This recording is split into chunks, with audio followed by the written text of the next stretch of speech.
ဒီလိုမျိုးပုံတစ်ပုံကို Canva ထဲမှာကျွန်တော်တို့အလွယ်တကူဘယ်လိုလုပ်မလဲဆိုတာကိုကျွန်တော်တို့လိုက်ကြည့်လိုက်အောင် Okay ပထမဆုံးအနေနဲ့ကျွန်တော်ပုံတစ်ပုံလုပ်တော့မယ်ဆိုရင်အရေးကြီးဆုံးက elements တွေပါ elements တွေရှာတတ်ဖို့လိုတယ်အဲ့တော့ကျွန်တော်ဗီဒီယိုရဲ့နောက်ဆုံးမှာ elements တွေထည့်ပြီးတော့မှဖြစ်ပါတယ်ပထမဆုံးအနေနဲ့ကျွန်တော်က shape လေးယူမယ်Okay ဒီလိုမျိုး shape တစ်ခုယူပြီးသွားဆိုရင်ကျွန်တော်ဒီကောင်ကိုဆွဲချဲလိုက်မယ်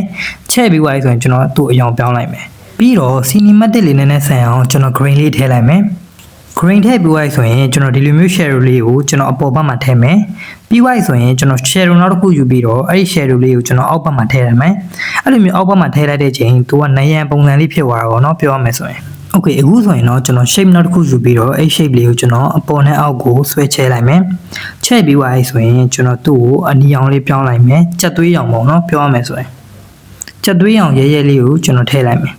Okay အဲ့ဒါမှပို့ပြီးတော့ဒီလိုမျိုးဒီအသားရောင်နဲ့ကြက်သွေးရောင်ဆိုတော့တော်တော်လေးလိုက်ဖက်တဲ့ရောင်လေးဖြုံရမယ်ပြီးသွားရင်ကျွန်တော်ဒီကောင်ကိုလေယာထဲဝင်ပြီးတော့ကျွန်တော်ဟိုးအောက်ဖုန်းကျွန်တော်ဆွဲချလိုက်မယ်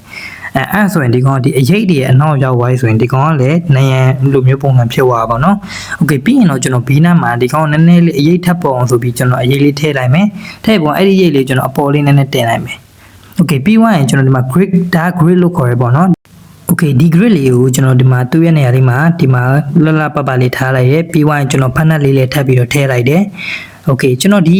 elements တွေအကုန်လုံးကျွန်တော်အနောက်မှာပေါ်ပြပါမယ်ဘာမှစိတ်မပူပါနဲ့ဒီ elements တွေထည့်ပြီးတော့ကျွန်တော်ဒီမှာအခုဆိုရင်ဒီကောင်းလေးနည်းနည်းလေးပြန်ညှိလိုက်တယ်ဒါကတော့ 3D camera လို့ခေါ်တယ် 3D camera ဆိုပြီးတော့ search bar မှာရိုက်လိုက်ရင်ရှာတွေ့ပါမယ်အဲ့ဒါလေးကျွန်တော်နည်းနည်းလေးသေးပြီးတော့ကျွန်တော်ထားလိုက်တယ် Okay ပြီးသွားပြီဆိုရင်ကျွန်တော်လုပ်ရမှာတခုပါဘာလဲဆိုတော့ကျွန်တော် apps တွေကိုသွားပြီးတော့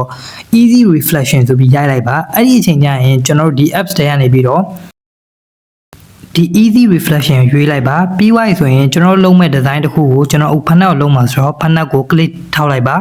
Okay ဒီလိုမျိုး click ထောက်ပြီးမှကျွန်တော် create reflection ဆိုပြီးနှိပ်လိုက်ပြီဆိုတာနဲ့သူကပေါ်လာမှာဖြစ်ပါတယ်ပြီးသွားရင်ကျွန်တော်တို့အောက်မှာကိုကြိုက်သလိုပြောင်းလို့ရတယ်ကျွန်တော် offset လေးပြောင်းလိုက်ရင်သူကနည်းနည်းမှိန်သွားမယ်နည်းနည်းလေး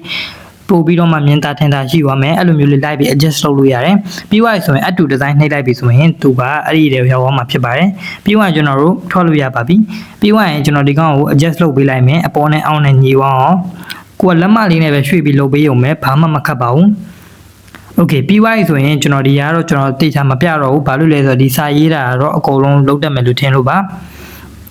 Okay ကျွန်တော်ဒီမှာဒီစာလေးကျွန်တော်ရေးလိုက်ပါတော့ always leather shoe ဆိုပြီးတော့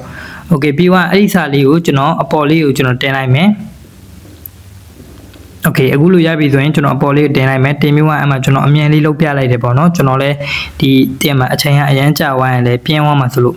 Okay အခုဆိုရင်ကျွန်တော်ဒီမှာပြီးတော့အဲ့ light ကိုလည်းကျွန်တော်အပေါ်ဆုံးမှာတင်ပြီးတော့ဒီကောင်ကနည်းနည်းလေးပို့ပြီးတော့ dramatic ဆန်အောင်ကျွန်တော်ထားရလိုက်တယ်အခုဆိုရင်တော့တော်တော်လေးပြည့်စုံသွားပါပြီ